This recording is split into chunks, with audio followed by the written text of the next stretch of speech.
So ayun, pre, paring Jun. Si paring John Paul Rodriguez sabi niya, pre, pwede bang fully synthetic engine oil yung ilagay natin sa ating motor? Honda TMX Supremo yung kanya, no? Parehas nung unit natin. Nagaya nung ginagawa natin ng ibang video tutorial, yun, same kami ng unit. Okay, so sa engine oil naman na ilalagay natin sa ating mga makina, well, the best talaga kung yung fully synthetic yung ating ilalagay. Hindi ito optional. Pero pwede optional din kasi yung oil, sa totoo lang, yung engine oil, meron tayong tatlong pwede pagpilian dyan. Yung isa, mineral oil, ordinary oil, yan, same lang yan sila. Ordinary oil yan. Tapos yung isa, synthetic base.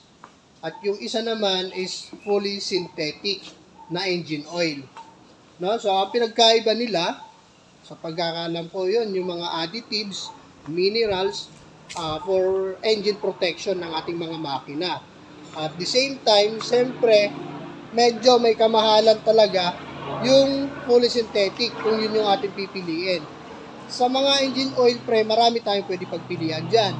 Yung akin kasi, ginagamit ko, yung fully synthetic, yung type mo, yung ginagamit ko sa akin, meron ako Shell Advance AX7, yan, 10W40 yan eh. Yan, ganyan din yung nabanggit niya. Tapos meron pa dyan ilan, Top 1, yan, maganda po yan. Motul, fully synthetic yung mga engine oil na yan. Maliban doon, marami pa. Yan pa, Repsol, Honda Genuine Oil, yan, mga oil, engine oil na pwede natin pagpilian. No? Maliban kasi yun sa fully synthetic na yan, meron din sila mga grade. Kaya minsan yung iba talaga, pinagbabasihan nila yon yung sa performance at saka alam mo yung bang maganda yung hagod ng makina, maganda siya manakbo, maganda yung response niya. Yun yung mga pinagbabasihan ng ilan kung bakit sila namimili ng engine oil na ilalagay sa kanilang motor pag mag-change oil sila. Ganoon. Okay, so ayun na nga. Kung ano ba talaga yung magandang langis para sa ating mga engine oil, no? Para sa oil na ilalagay natin sa engine, every time tayo mag-change oil,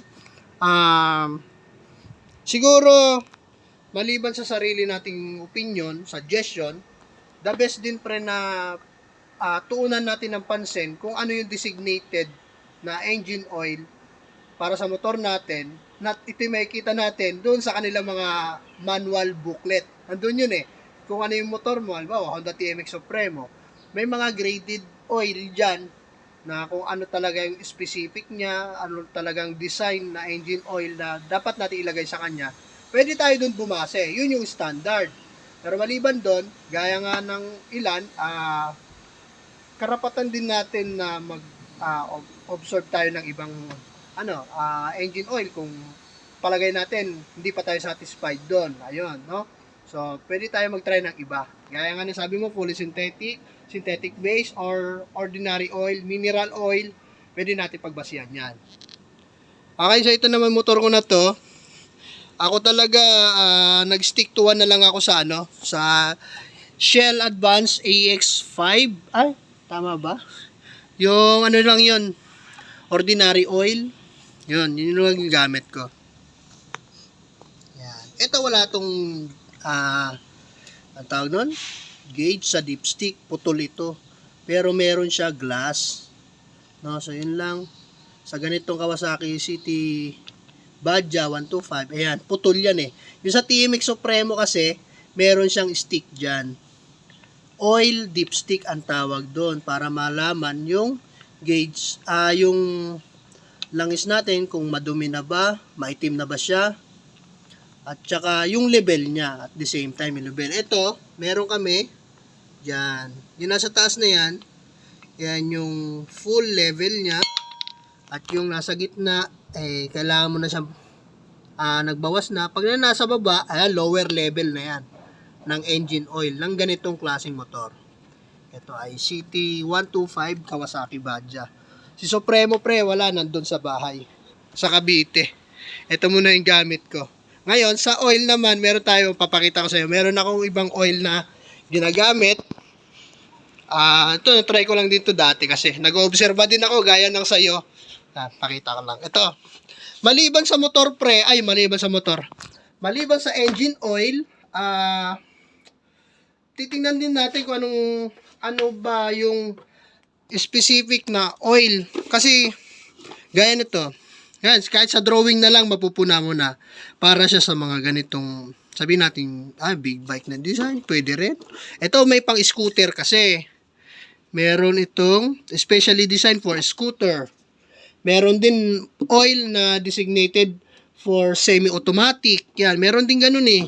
Ayan. Kaya meron sa lang ganito. Diyan pa lang maano na natin. Mapupunan na natin. Ano ba talaga yung dapat maliban sa graded na graded ng oil. Multi-grade. Yan, may mga ganun eh. 10W40. Tapos ano pa ba? Ito 15W40. Ito matagal na ito. Shell Advance. Ito malimit kong ginagamit kasi mura lang. Gaya nga ng yun, kung synthetic base or fully synthetic, asahan mo may kamahalan yan pre. Pero maganda rin naman talaga sa makina. Smooth yung takbo. At saka tahimik yung makina. Pagdating sa performance, okay, walang problema. Ito, Petron. Iba-iba yung graded nila. Ano naman to? Monograde, multi-grade, yan. Nandyan yan sa mga engine oil natin. Ito pang Kawasaki. So, hindi lang porket Kawasaki motor mo, Kawasaki genuine oil. Yung iba nagtatry din talaga ng iba. Bakit yung akin? Yung TMX Supremo ko, Honda yun eh. Dati nagamit din ako Honda Genuine Oil, tapos Repsol, yan yung mga binibenta nila doon sa kasa, meron sila niyan doon. Pero maliban doon, nung naglaps na yung pre-maintenance ko, tapos natuto na rin ako mag-change oil, ako na lang din gumagawa. Tapos pili ako ng oil, tapos yun, check ko lang kung okay ba siya, hindi ba init sa makina, yung makina hindi ba maingay, matulin ba, maganda ba sa arangkada, smooth siya sa rektahan. Yan, yun yung mga pinagbabasihan ko rin. Ayun, try mo na lang pre. Baka may napulot ka dun sa mga nakapagkwentuhan natin. So, ayun lang. At salamat sa suporta. Sana may naiambag. So, ayun lang. Paring John Paul Rodriguez. Salamat. Thank you. God bless. Bye-bye. Pre, ikaw na bahala sa akin ha. Thank you.